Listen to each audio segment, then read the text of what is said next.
안녕하세요. 사연 담은 라디오와 함께 해주셔서 감사합니다. 오늘은 30대 중반의 여성이 시부모님께 머리채까지 잡혀버린 충격적인 이야기를 들어보도록 하겠습니다. 구독과 좋아요, 알림 설정은 채널 운영에 큰 도움이 됩니다. 안녕하세요. 저는 30대 중반의 평범한 여성 박세롬입니다. 제 인생에서 가장 큰 행운이라고 당당히 말할 수 있는 것은 지금의 남편을 만난 거라 할 수 있어요. 9살이나 차이가 나는 연상 남편이라 처음엔 걱정이 많았지만 시간이 지나면 지날수록 그 나이 차이가 제게는 든든한 기둥처럼 느껴졌습니다. 남편은 늘 저를 믿어주었고 어리다고 무시하지 않으면서 한결같이 제 편이 되어주는 고마운 사람이었지요. 그런 남편 덕분에 저희 어려운 집안 형편이나 제 과거 때문에 주눅 들지 않을 수 있었지요. 사실 저는 어린 시절 부모님이 이혼하시고 아무도 돌봐줄 어른이 없어 보육원으로 보내졌어요. 그러다 보니 사람들 눈에는 늘 소심하고 사연 있어 보이는 사람으로 보였을 거라 생각합니다. 시댁 식구들, 특히 시어머니와 시누이들은 제 과거를 알게 된 순간부터 저에게 차갑게 대하셨지요. 남편과 함께 있을 때는 천사인 척 저를 아껴주는 듯 했지만 남편이 없을 때면 제 속을 긁는 말을 많이 하셨습니다. 우리 아들은 너무 착해. 부모 없이 자란 여자 불쌍하다고 거두는 거 봐라. 나이가 어리니 세상 물정을 몰라도 너무 몰라. 어떻게 우리 아들을 넘볼 수가 있는지. 처음엔 그런 말들도 흘려들으려 애썼습니다. 나이 어린 며느리라 무시당하고 보육원 출신이라 눈치 주는 그런 인생이야 저에게 익숙한 것이니깐요. 남편에게 이런 사정을 이야기해야 하나 고민하고 있다. 결국 머리채까지 뜯겨버린 일이 벌어지고야 말았습니다. 이런 일이 일어날 거라곤 누가 상상할 수 있을까요? 그런데 저를 힘들게 하는 시댁 식구들은 꼬리가 길면 밟힐 수 있다는 걸 알았을까요? 마침 저희 집에 설치된 홈캠은 그날의 일들을 모두 기억하고 있었거든요. 그날의 영상으로 진실을 밝히겠다 마음 먹었습니다. 홈캠 영상을 제가 어떻게 공개하게 되었는지 그 이야기를 지금부터 들려드리도록 하겠습니다. 남편은 현재 대기업에 다니고 있습니다. 직급도 높은 편이라 회사에서 인정받고 있고 연봉도 높은 편이었습니다. 반면 저는 평범한 중소기업의 격리로 일하고 있어요. 남편에 비하면 보잘것없어 보이니 제 직장을 두고 뭐라 말하는 사람도 꽤 많았지만 저는 제 일을 좋아하고 있었어요. 남편은 그런 저를 항상 응원해주고 있었습니다. 그런데 시댁 식구들은 남편과는 마음이 달랐던 것 같습니다. 제가 어릴 때부터 보육원에서 자란 이야기를 듣고 난 뒤 시어머니와 시누이들은 드러내놓고 저를 싫어하는 말을 하기 시작하셨어요. 처음엔 그냥 제가 불편해한다는 기분만 느낄 정도였는데 점점 말투며 눈빛, 행동까지 달라지셨습니다. 착하기만 하면 뭐하나. 부모 없이 자란 건 티가 나게 돼 있는데 직업도 오빠랑 비교도 안 되잖아? 오빠가 여자 보는 눈이 낮은 건 알고 있었지만 이 정도인 줄은 몰랐어.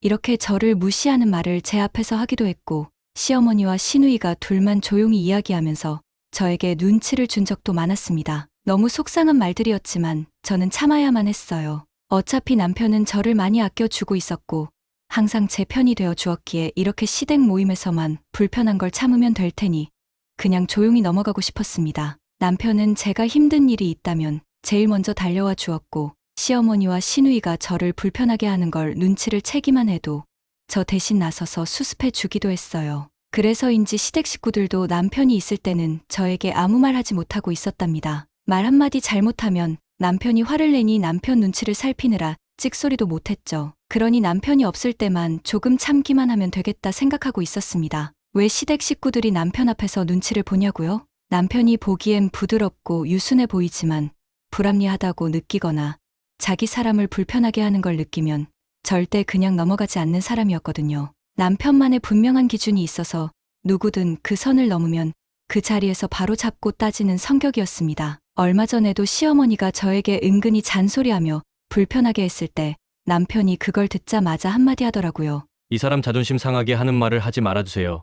이제 가족이 되었으니 존중해 주셔야죠. 그 한마디에 시어머니가 더 하고 싶었던 말도 못하고 입을 닫아 버리셨습니다. 결혼 전 어머님이 사고 치신 걸 남편이 해결해주고 도와주느라 엄청 힘들었던 적이 있었나 봐요. 그 이후로는 남편한테 큰 소리도 못 치게 되었다고 들었어요. 신우도 마찬가지입니다. 남편 앞에서는 절대 큰 소리 한번 못 치고 있지요. 시누이는 학생 때 말 안 듣는 학생이었나 봐요. 부모님이 학교로 찾아가는 일이 많았다 보니 철없는 동생을 챙기는 일은 남편 몫이었답니다. 그렇다 보니 시누이도 남편을 무서워하는 입장이 되어버렸습니다. 괜히 저를 건드렸다가 오빠를 화나게 하면 손해라는 걸 잘 알고 있으니 제 앞에서는 항상 웃고 친절한 척하고 뒤에서 딴소리를 해대곤 했죠. 그렇게 남편은 제게 든든한 방패 같은 존재가 되어 주었습니다. 시댁 식구들도 그걸 잘 아니 남편만 있으면 저한테 아무 말도 하지 않고 있었던 거죠. 하지만 문제는 남편이 한 달간 동남아로 출장을 다녀오게 된 때였어요. 그 시간에 대형 참사가 일어날 거라고는 아무도 상상하지 못했지요. 남편은 1년에 두세 번 출장을 가곤 하는데 그럴 때면 혼자 빈집을 지키고 있었습니다. 이번 출장 때도 마찬가지였어요. 늘 그렇듯 혼자 집에 있다가 강아지와 산책도 가고 여유 있게 카페에서 커피 한잔하며 지내고 있었는데 갑자기 시어머니께 전화가 왔습니다. 전화를 받는 순간부터 싸한 기운이 느껴지더니 하나밖에 없는 시누이가 결혼하는 건 알고 있긴 하냐? 아무리 바빠도 축하금 정도는 챙겨줘야 하는 거 아니냐? 이걸 꼭 먼저 말해야 하는 거냐? 며 다짜 고짜 따지기 시작하셨습니다. 그러시면서 지금 가지고 있는 돈이 있으면 결혼자금을 보태라고 하셨지요. 그 순간 머리가 아파왔습니다. 돈을 맡겨 놓으신 것도 아닌데 이렇게 당당하게 요구하시다니요. 너무 혼란스러웠습니다. 솔직히 결혼 비용을 보태는 게 아까운 건 아니었습니다. 하지만 이렇게 강제로 요구를 하는 건 불쾌하기도 했고 저희 집 돈 관리는 남편이 전담하고 있었기에 제가 드릴 돈이 수중에 없었습니다. 그래서 시어머니께 조심스럽게 말씀드렸지요. 어머님, 저희 집 돈 관리는 남편이 하고 있어서 지금 당장 드릴 돈이 없어요. 남편이 돌아오면 의논해서 보태도록 할게요. 그 말을 듣고 있던 시어머니는 한심하다는 듯 한숨을 쉬며 그렇냐? 알겠다. 라고 퉁명스럽게 대답하시고는 전화를 끊어버리셨습니다. 전화를 끊고 나니 가슴이 답답해졌어요. 저에게 돈을 맡겨 놓으신 것도 아니고 은행 ATM도 아닌데 뭐가 그렇게 마음에 안 드셨을까요? 남편이 출장에서 돌아온 후 의논해 드리겠다고 한 게 그렇게 못마땅한 행동이었는지 저 또한 괜히 불편하고 기분이 뒤숭숭해졌습니다. 남편이 돌아올 때까지는 해결할 수 없는 일이니 저도 더 이상 신경 쓰고 있지 않았어요. 그런데 다음날 저녁 현관벨이 울려 나가보니 시어머니와 시누이가 저희 집 앞에 서 있는 거예요. 너무 갑작스런 방문에 긴장이 되더라고요. 무슨 일인지 굳이 듣지 않아도 알 수 있을 것 같았고 오늘 뭔가 저에게 제대로 꼬장을 부릴 것 같아 불편한 마음으로 현관문을 열어드렸습니다. 저희 집에 들어오자마자 시어머니와 시누이는 마치 자기 집인 것처럼 소파에 앉아 물 가져와라, 과일은 없냐 하더니 할 이야기가 있다며 앉아보라고 했습니다. 무슨 일인가 싶어 저는 긴장을 늦추지 않고 있는데 지금 저녁 먹으려 준비 중이었냐? 아유, 내가 더 참아보려고 해도 도저히 참을 수가 없어서 말이야. 이게 말이 된다고 생각하냐? 시누이 결혼이 코앞인데 축하금 한 푼 안 준다는 게 하다못해 말이라도 먼저 꺼냈어야 하는 거 아니냐? 내가 연락 안 했으면 그냥 넘어가려고 한 거냐? 용대도 대기업 다니고 너도 격리로 일하고 있잖아. 아무리 용대가 돈 관리를 한다고 해도 집안 형편이 어떻게 돌아가는지 모르고 살진 않을 거잖아. 누가 봐도 내가 돈 관리하는 거 맞는데 이 와중에 돈 500이 없다고 그런 거짓말을 왜 하는 거냐? 지금 우리랑 연 끊고 살 작정이 아니면 당연히 먼저 챙겨야 하는 거고 네가 용대 돈 꽉 잡고 있으니 지금 이렇게 나몰라라 하는 거 아니냐고. 어쩜 이렇게 뻔뻔하게 모른 척하고 있는 거냐? 내가 지금 속이 뒤집힌다. 우라통이 터진다고. 어떻게 너 같은 물건이 우리 집 며느리가 돼서 자꾸 자존심 상하게 하는지.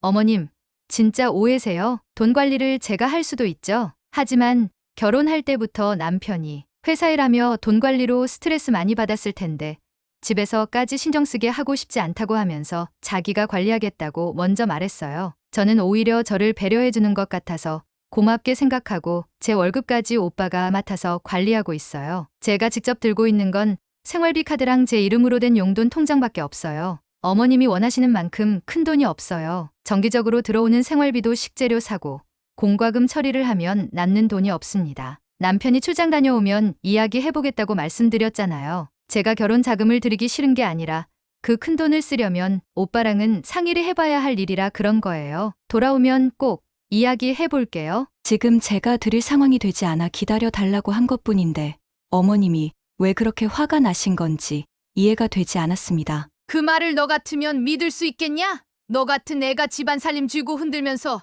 용대 등쳐먹고 있는 거 우리가 모를 줄 알아? 진짜 거짓말 좀 그만해라. 우리 용대처럼 착한 애가 너한테 뭐라고 싫은 말 한 번 하겠냐? 그러니 내가 그 성격으로 상황을 이 지경으로 만든 거 아니냐고. 네가 생활비만 쓴다고 그동안 말 몇 마디로 우리를 이긴다고 생각했겠지.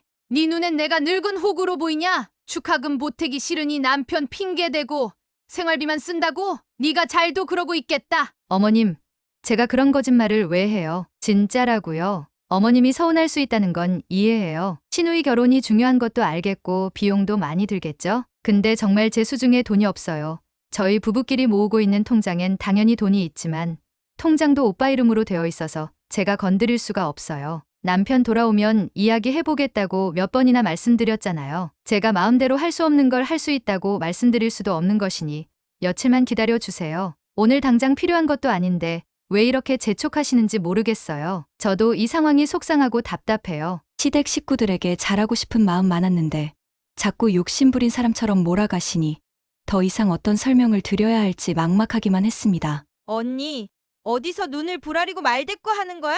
우리 엄마가 너 하나 때문에 얼마나 속상했는 줄 알기나 해. 그런 주제에 말끝마다 억울하다, 속상하다. 누가 지금 네 감정 궁금하대? 네 신세가 불쌍해서 한 번도 대놓고 뭐라 한 적 없었는데 엄마한테 그렇게 대들면서 계속 이 핑계 저 핑계 대면서 빠져나가려고만 하잖아. 우리 가족이 널 어떤 마음으로 받아들였는데 감히 이런 식으로 나올 수 있어? 딱 봐도 내 속셈은 뻔히 보여. 오빠 돈 꽉 쥐고 네 마음대로 하려고 그러는 거잖아. 솔직하게 말하고 내놓으면 끝날 일인데 이렇게 질질 끌고 있는 게 웃기잖아. 이 두 사람은 정말 왜 이러는 걸까요? 저는 정말 그런 마음을 한 번도 품은 적이 없습니다. 남편이 챙기고 있는 것이라 남편이 챙긴다고 했을 뿐인데 굳이 숨길 필요도 없고 감춘 것도 없는데 말이죠. 아니, 제가 왜 숨기겠어요? 무슨 이유로? 저는 몇 번이고 같은 말을 할 수밖에 없었고 답답한 시간은 계속 흘렀습니다. 어머님 남편 돌아오면 상의하고 바로 드릴게요. 정말 저도 너무 답답하고 억울하네요. 왜 자꾸 저를 이렇게 힘들게 하시는지 모르겠어요. 오빠 능력보다 당연히 제가 부족해 보이고 마음에 안 드시는 건 이해할 수 있어요. 그런데 없는 죄까지 만들어 씌우는 건 아닌 것 같아요. 오빠 돌아오면 꼭 말씀드릴 테니 오늘은 그만 돌아가 주세요. 부탁드릴게요. 뭐 돌아가라고? 이게 어디서 천안고와 주제에 우리를 우습게 봐. 내가 너 같은 애를 며느리로 받아들인 것부터가 잘못이었어. 불쌍해서 봐줬더니 머리끝까지 기어오르려고 하잖아. 뭐 하나 제대로 배운 것도 없고 제대로 갖춘 것도 없으면서 뭐 잘났다고 입을 놀리긴. 부족하고 맘에 안 드는 거 알면 왜 기어 들어왔어? 너랑 우리 용대 결혼시킨 건 지금도 후회돼 죽겠어. 애초에 우리가 큰 맘 먹고 받아줬으면 고맙게 생각하고 살아야지. 배운 것도 없이 요령만 늘어서 네가 이렇게 답답해하면 우리 마음이 흔들릴 것 같냐? 내가 너 좋은 말로 해서는 안 될 줄 이미 알고 있었어. 내가 정신 번쩍 들게 해줘야 정신 차리지. 네가 뭔데 우리 집안을 망쳐? 네가 뭔데 우리 용대 옆에 설 자격도 없는 애가 어디서 굴러 들어와서 집안 분위기를 이렇게 시끄럽게 만드냐고. 어머님 진정하세요. 어머님 이거 놓고 말씀하세요. 아파요 어머님. 시어머니는 흥분을 가라앉히지 못하고 제 머리채를 덥석 잡아당기기 시작하셨습니다. 저는 순간적으로 벌어진 일을 대처하지 못했고 몸의 중심이 흔들려 고꾸라져 버렸어요. 저는 비명을 지르며 양손으로 시어머니 팔을 잡아당겼지만 힘이 너무 세 도저히 뿌리쳐지지 않았습니다. 머리가 뜯길 때마다 두피 쪽 통증이 심해졌고 눈물로 얼굴이 범벅이 되고 있었어요. 다리는 힘이 풀려 계속 휘청일 수밖에 없었고 머리카락이 다 뽑히는 듯한 고통이 몰려왔습니다. 평소 얌전하기만 했던 강아지도 제가 끌려가는 걸 보자 저를 보호하려는 듯 계속 짖어대고 시어머니를 위협하기 시작했어요. 저는 제 머리채를 잡고 있는 시어머니에게도 그걸 지켜보고만 있는 시누이에게도 계속 울며 애원했지요. 아무리 몸부림쳐도 시어머니는 자기 하고 싶은 말을 쏟아 부으신 후에야 저를 내팽개치듯 던지셨습니다. 얼마나 머리카락이 많이 뽑혔는지 하얀 두피가 보이는 곳도 있었어요. 제가 울거나 말거나 여전히 욕이란 욕을 하면서 자기 손가락에 끼어있는 제 머리카락을 툭툭 털어내시고는 오늘 있었던 일 네 남편에게 말했다간 그땐 머리채로 안 넘어갈 거니 명심해라. 여협박까지 했습니다. 그러곤 두 모녀는 만족한 듯한 표정으로 집을 나가 버렸습니다. 그리고 곧바로 저는 바닥에 앉아 눈물을 쏟아내고 서럽게 울었지요. 어떻게든 참고 버텨보려 노력했는데 몸도 마음도 이제는 한계가 온 것 같았지요. 참으려고 하면 할수록 자꾸 눈물이 나왔고 숨을 쉬는 것도 힘들 만큼 화가 치밀어 올랐습니다. 옆에 있던 강아지도 제 상태가 위험하다고 생각했는지 안절부절 못하며 저를 계속 맴돌았고 크게 짖고 있었지요. 저는 바닥에 주저앉아 울며 강아지를 안고 쓰다듬어 주었습니다. 그래도 강아지가 옆에 있다는 것이 힘이 되었답니다. 제가 어쩌다 이렇게까지 된 건지. 저는 그냥 좋은 가족 구성원이 되고 싶었을 뿐인데 아무것도 숨긴 것도 속인 것도 욕심 부린 것도 없는데 왜 이렇게 미움을 받아야 하고 억울한 오해까지 들어야 하는지 모르겠어요. 정말 부모 교육을 받지 못한 게 저를 이렇게 괴롭힐 이유가 되는 것인지, 보육원에서 자란 게 그렇게 큰 잘못을 한 것인지, 아니면 중소기업에서 일한 게 문제였던 건지, 아마도 저의 모든 것이 싫으셨던 것 같습니다. 저는 엉망이 된 거실을 정리하며 마음을 추스르고 있었지요. 그런데 거실 구석에 있던 홈캠이 제 눈에 들어왔습니다. 강아지가 혼자 집에 있을 때를 대비해 설치해 둔 것인데 너무 오래돼 잊고 있었던 것이었습니다. 이 홈캠은 지금까지 모든 일을 다 지켜본 유일한 존재였습니다. 저는 놀란 마음을 진정하고 녹화되어 있는 상황을 다시 확인해 보았는데 어머님께서 저희 집에 들어와 소리치는 순간부터 머리채를 잡는 장면, 제가 울고 있는 장면까지 모두 다 담겨 있었어요. 그 작은 기계가 오늘 일을 빠짐없이 기록해 줄지 누가 알았겠어요? 저는 그저 제 상황을 설명한 것뿐이었는데 변명조차 할 여유도 없이 머리채를 잡힌 제 모습을 눈으로 확인하니 숨이 막히는 것 같았습니다. 너무 화가 나 참을 수가 없었어요. 저는 원래 주변 사람들에게 당하고 사는 게 익숙한 삶을 살아서인지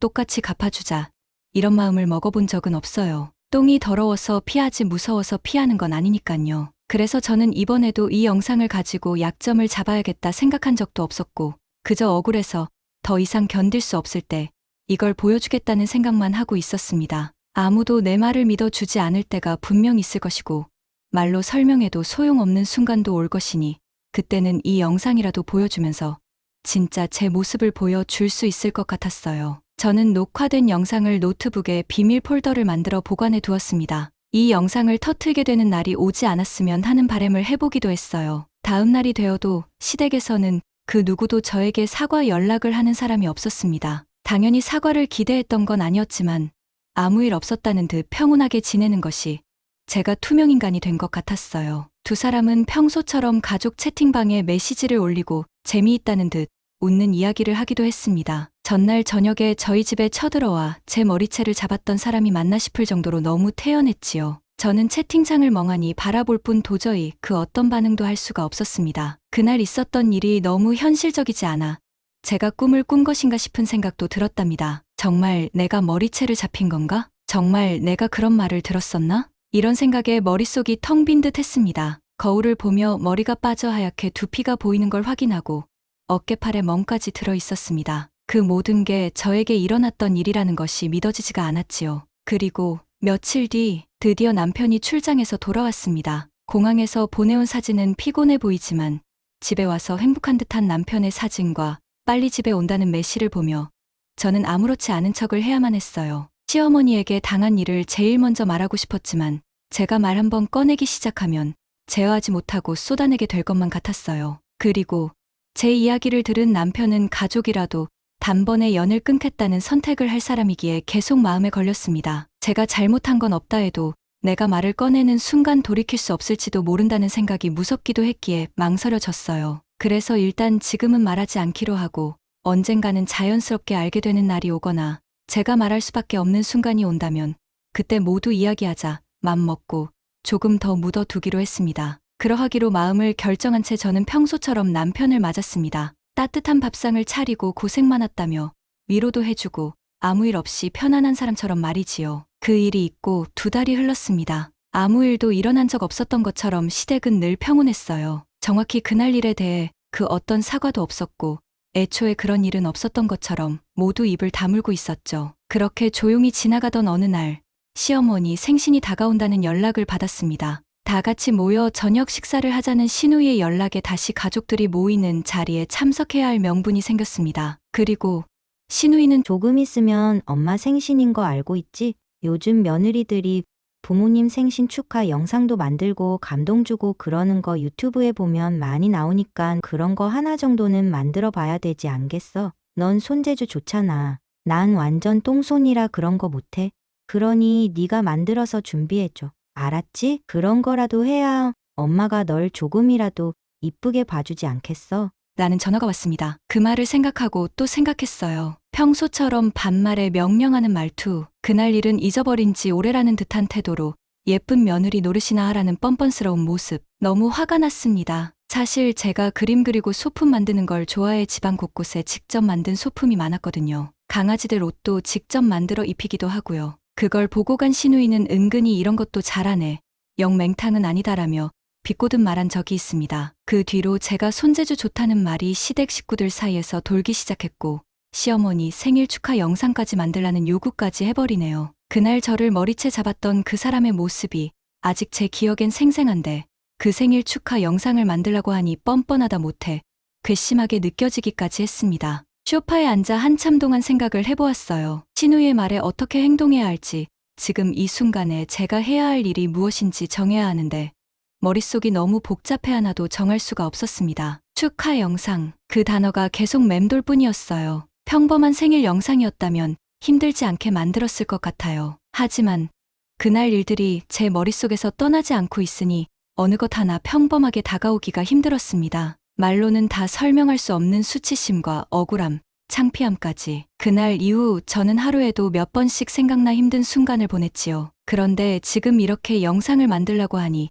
저에겐 기회일지도 모른다는 생각이 들었습니다. 억지로 제가 만든 기회가 아니었고 일부러 만들어 낸 판도 아니었지요. 그저 저에게 했던 비인간적인 행동들은 그 사람들에게도 한 번은 똑바로 보게 하고 싶었습니다. 그날 어떤 일이 있었는지, 제가 얼마나 많이 참았는지, 그리고 이 집안에서 어떤 대우를 받으며 살았는지 모든 진실을 밝히는 자리로 만들고 싶었습니다. 다른 건 편집하지 않고 그날 홈캠에 촬영된 영상을 그대로 보여주기로 마음먹었지요. 생일 축하 영상. 이 집에서 며느리로 살아온 저만이 준비할 수 있는 축하 방법으로 말이죠. 드디어 시어머니 생신날이 되었습니다. 고급스런 식당에 룸으로 안내받았습니다. 평소 돌잔치며 행사를 많이 하던 식당이라 영상을 틀 수 있는 기계가 설치되어 있었어요. 남편과 시부모님, 시누이 부부까지 늘 보던 얼굴들이 한자리에 모여 앉았습니다. 저는 식사 내내 말없이 웃기만 했어요. 표정 하나까지 조심하며 괜찮은 척, 아무 일 없었다는 듯. 시어머니는 뿌듯한 얼굴로 식사를 하고 계셨고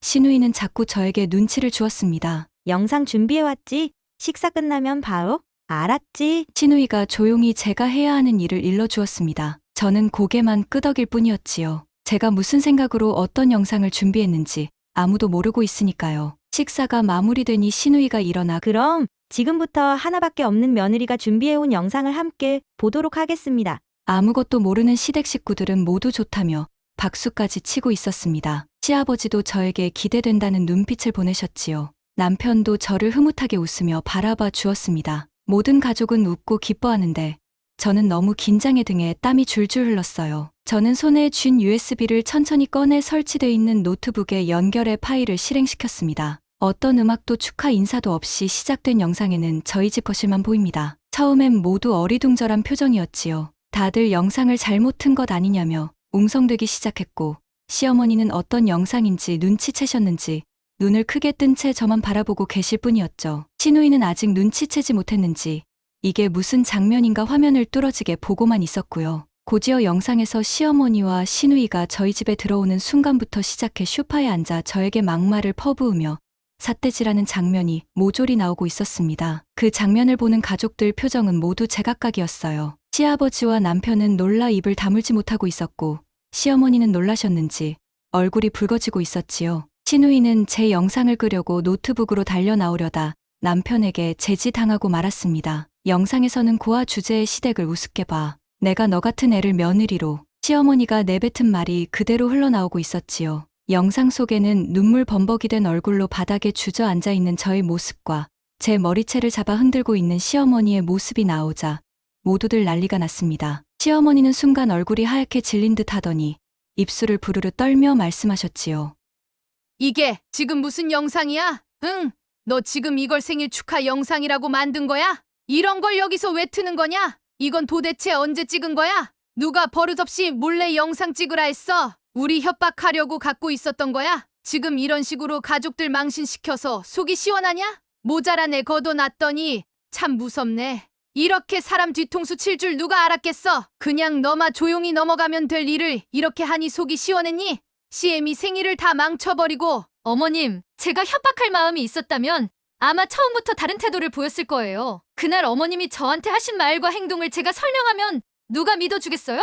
그래서 있는 그대로 그냥 보여드리고 싶었던 것뿐이고요. 제 억울함이 영상 하나로 해소되진 않겠지만 제 마음을 누군가는 알아줄 테니까요. 저는 아무 잘못도 없는데 머리채 잡고 괜히 욕이나 듣고 그렇게 해놓고는 사과 한마디 없이 생일 영상까지 만들어 달라 하셨죠. 이건 복수가 아니라 그날 일을 보여드리고 싶었을 뿐이에요. 그래야 제가 왜 이런 선택을 할 수밖에 없었는지 이해하실 테니까요. 이야, 엄마 생일에 이게 무슨 짓이야? 정신 나갔어. 우리 집안 사람 체면 구기는 짓까지 해야 했어? 너 진짜 시어머니 생일날 이렇게 진상처럼 구는 진짜 이유가 뭐야? 오빠까지 있는 자리에서 이딴 영상이나 트는 게 며느리가 할 짓이냐고. 엄마가 널 얼마나 봐주고 있었는지 알기나 해? 진짜 싸가지도 이런 싸가지는 처음 본다. 이래서 출신이 중요하다는 거야. 어디서 못 배운 티를 내고 있어. 뻔뻔하게 억울한 척, 착한 척 하더니 결국엔 이렇게 폭탄 던지려고 다 계획했던 거지. 그 말을 듣고만 있던 남편이 결국 폭발해 버렸습니다. 야! 조용히 하지 못해! 지금 누가 누구한테 큰 소리 치는 거야? 내가 감히 세롬이한테 이딴 짓하고 할 말이 남아있는 거야? 너야말로 싸가지 없이! 네가 사람이냐? 네가 말한 그 출신이 얼마나 너를 낮추는 단어인지 진짜 모르는 거야? 내 앞에서만 친절한 척, 잘해주는 척하고 뒤에서는 이딴 짓이나 하고 있었어. 그리고 엄마 며느리 머리채 잡는 거 사람이 할 행동이야. 영상을 보고도 어떻게 그렇게 당당할 수 있는 거냐고. 이건 생일 축하가 아니라 두 사람이 세롬이한테 공개 사과를 해야 할 자리야. 나 지금까지 우리 집안 체면 때문에 참고 넘어간 게 한두 번이 아니야. 근데 이건 절대 못 넘어가. 오늘 이 자리에서 두 사람 모두 내 앞에서 세롬이한테 사과 안 하면 앞으로 엄마든 혜진이든 다 나한테 연락할 생각하지도 마. 우리가 며느리 눈치 봐야 할 만큼 제가 그렇게 대단한 앤 거냐? 이건 가족일이야. 가족끼리 말 좀 세게 한 것 가지고 이렇게 난리야. 내가 뭘 그렇게 잘 못한 건데? 난 그냥 엄마 편 든 것 뿐이라고. 그날도 내가 먼저 그런 것도 아니고 엄마가 너무 속상해서 같이 가자고 해서 같이 간 것 뿐이라고. 영상을 몰래 찍어놓고 이제 와서 공개하는 게 더 치사한 짓 아니야? 오빠, 정신 차려. 지금 휘둘리고 살고 있는 건 오빠라고. 진짜 내가 저런 인간 때문에 친오빠한테 이런 막말까지 들어야 하는 거야. 천한 걸 천하다고 말하는 게 왜 문제냐고. 뭐? 천해! 이게 보자 하니깐 너도 똑같이 머리채 뜯겨봐야 정신 차리겠다 이거지? 그리고 어디서 큰 소리야? 지금도 네가 잘했다고 생각하는 거야? 눈에 보이는 게 없지? 두 번 다시 세롬이 앞에서 입도 열지 마. 넌 말할 자격도 없어. 알겠어? 그야말로 아수라장이 되어버렸답니다. 테이블 위에는 먹다 남은 음식이 널브러져 있었고 생일 케이크엔 촛불도 켜지 못한 채 방치되어 있었어요. 누가 봐도 가족 모임이 아닌 가족 싸움터 같은 분위기가 돼버렸습니다. 시어머니는 당황한 듯한 얼굴로 변명만 계속 늘어놓았고 시누이는 끝까지 억울하다며 울다 남편에게 제가 당한 것처럼 머리채 뜯기고야 말았어요. 그날 저를 향해 어떤 말을 했는지 어떤 행동을 했는지 생각도 하지 않고 한마디 사과조차 없이 피해자인 척 억울하다는 듯 이야기만 했습니다. 이 모습을 보고 있던 시아버지가 언성을 높이셨습니다. 제가 결혼하고 시아버지가 그렇게 화내시는 건 처음 보는 모습이라 저도 토끼눈이 되어 아버님을 쳐다보고만 있었어요. 아버님은 시어머니와 시누이에게 당장 사과하라고 소리쳤고 두 사람은 씩씩거리고만 있었습니다. 그때 남편은 제 손을 잡고 그대로 식당 밖으로 나와 버려지요. 저를 그 불편한 자리에 있게 하는 게 싫었다고 했지요. 그 길로 우리는 집으로 돌아갔습니다. 차를 타고 가는 동안 남편은 깊은 한숨만 내쉴 뿐 제 쪽은 쳐다보지도 못한 채 계속 미안하다. 정말 미안하다고만 하네요. 자기가 출장 간 사이 그런 일을 당한 것도 모르고 이렇게 식사 자리에 함께 가게 해서 미안하다며 계속 사과를 했습니다. 진작 말해줬으면 가족들에게 한 소리 했을 텐데 왜 말하지 않았냐고 하더라고요. 남편은 속이 상했는지 결국 눈물을 보이고 말았습니다. 집에 도착한 뒤에도 저희는 한동안 아무 말도 하지 못했지요. 남편은 옷도 갈아입지 않은 채 소파에 앉아 고개만 숙이고 있었고 저는 주방에서 물 한 잔 가져와 남편 곁에 앉았습니다. 오랜 침묵 끝에 남편은 그저 저를 꼭 안아주었지요. 계속 눈물을 흘리는 남편이 안타깝게 느껴졌습니다. 저희는 그렇게 서로를 위로했습니다. 그날 하루 동안 겪은 일만으로도 저희는 서로 어떤 감정을 느꼈는지 충분히 알 수 있었으니까요. 며칠 뒤 예상치 못한 일이 일어났습니다. 시아버지께서 혼자 저희 집에 찾아오셨습니다. 아버님은 작은 봉투 하나를 들고 오셨고 얼굴에는 미안함이 가득 묻어나 있었지요. 직접 얼굴을 보고 사과하고 싶다는 말씀에